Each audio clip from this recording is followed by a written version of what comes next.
Hello guys, today Lydia will give introduction to our video. Exactly, today we are going to be talking about... I'm just a little bit frustrated about the stairs. Ain't no surprise. I ordered some food. That I can't sleep tonight.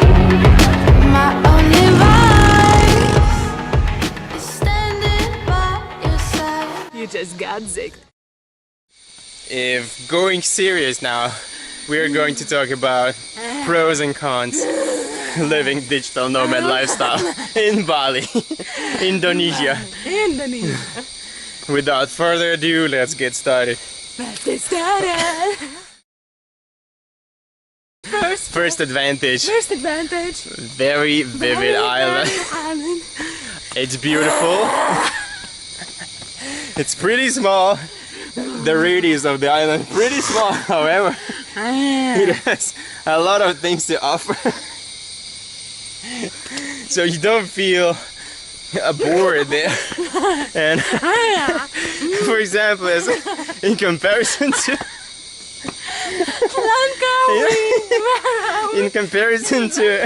Langkawi, Malaysia, and I have to live with her. The biggest advantage, you don't feel bored in there. In comparison to Langkawi, where are we? In Langkawi, Malaysia. You might feel 7 days is way enough. In Bali, on the other hand, 7 days is just a great start of your... It's like super small amount of time. Second advantage, it's full of digital nomads. A lot of people are coming to Bali because it's pretty cheap to live there. The weather is nice almost all over the year, and there is a unique culture there. So basically, somehow, I don't know how, but you're feeling some magic in the air, and everybody's saying that Bali is a magic place, and that's true. So it's true. In my opinion, one of the biggest contributors to amazing people, which is, by the way, is another very huge advantage, nice people. And the biggest contributor to that, I'm pretty much sure it's Hindu religion. Bali is so different from the rest of Indonesia. So it's not a Muslim country, it's a Hindu country. They are really welcoming anybody. They're super friendly no matter what, and they're trying to help no matter what. And sometimes it's a bit annoying because you're asking the direction and they're showing, yeah, go there, and they have no clue, but they just really want to help you, so they are like, yeah, you know, you should go. And then you're ending up somewhere in the middle it's of nowhere. All across Asia. We experience, it might be language barrier, it might be culture. If you ask an Asian person where to go, he might answer you go there with so much certainty, and you believe what people say, right? Because they are local. However, in many cases, they might lead you to any direction just because they want to be polite, want to help you. In the end, you end up going to the wrong direction, regardless of what they said. They don't know how to say no.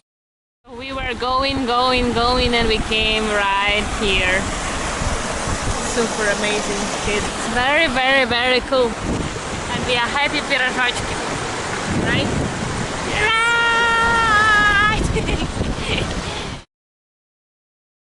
So we came to the place and now we'll continue our videos. 3 main areas, maybe 2, depends how you look at that, but in my opinion, the most important city to mention is Ubud, number 1.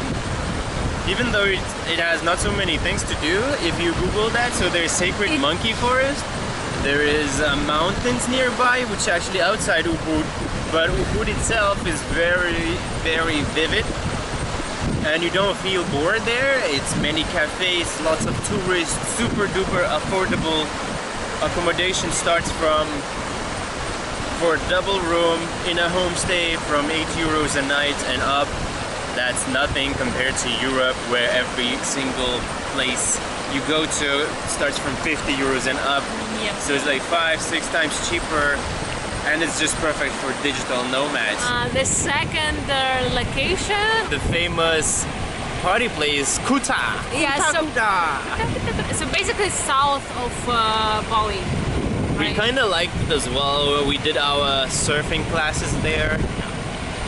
Beach is great for beginners. Lots of people. However, I think you should experience both sides. Jimbaran area, which is very, very south. It's peninsula. And it feels very diverse. You go to a place, fancy villa, you go a bit further away with shabby looking houses. It's not as developed. It's also, we notice, less touristic, therefore more affordable. Overall experience was nice. In Bali, it's pretty easy to find a big supermarket, right? Or get some more European level shop. Because, for example, here in Malaysia, we are in Langkawi, and there are 2 or 3 big supermarkets only in Kua area, so another part of the island. The first part of the island that is nearby airport doesn't have it, and we need to go to this Malaysian supermarket with aunts and stuff, and it's not so much fun, honestly. So in Bali you don't have this problem. So in Bali you will find Pepito or Minimart or any other mart. Pretty easy, you will find everything there, whatever you want to. There is no problem. Pepito. Yeah, there is no shop. Market. There is no problem about it like that. You can't find it on some product. And people who love cheese, everything is there. Another one, I would say transportation. It's so easy to rent a scooter. Traffic is a bit crazy. You need to know how to drive. You have to have experience, you have to have confidence. But transportation is easy, and I'm talking about scooter specific. Don't rent a car, but then you're a free bird. And I think for digital nomads, freedom is number 1, but be very careful. Sometimes it gets really crazy and you need to dive between the cars, and we had a couple of instances where we were very, very close to the accidents. But Zig is a great driver, so if you're a great driver, everything's gonna be fine. So, and let's talk about food. I would say it all depends what you wanna. Dish like nasi campur, where you're having rice with a variety of different meat, or if you are vegan or vegetarian, you're having the tofu and stuff. I would say in Asia, consider having the base, rice Or noodles. or noodles. It's like in Europe you get potatoes. Same here because they grow rice.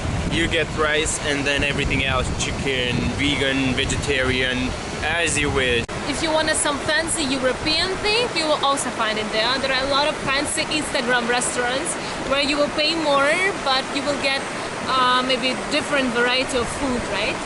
But local food is also really nice. So just don't go for 2 options like nasi campur and nasi goreng, because nasi goreng and mie goreng, it's like fried rice and fried noodles, because there are much more things to eat. So you shouldn't limit yourself in these 2. You should go and explore, because somewhere maybe your perfect dish is waiting for you. And prices in Bali as well, they are pretty affordable.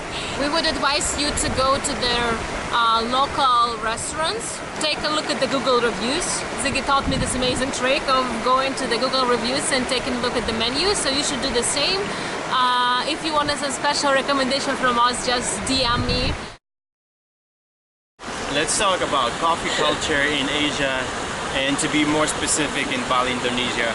Even though it might be more or less the same in other countries, also Malaysia, they have their own coffee, their own beans. They're mashed, but they're not super similar to the coffee served in Europe. Here, it's a local Asian coffee, and in many instances, it's very waterish. We get served coffee, even though we were in quite nice hotel in Ubud, in Oyo, and we got water coffee.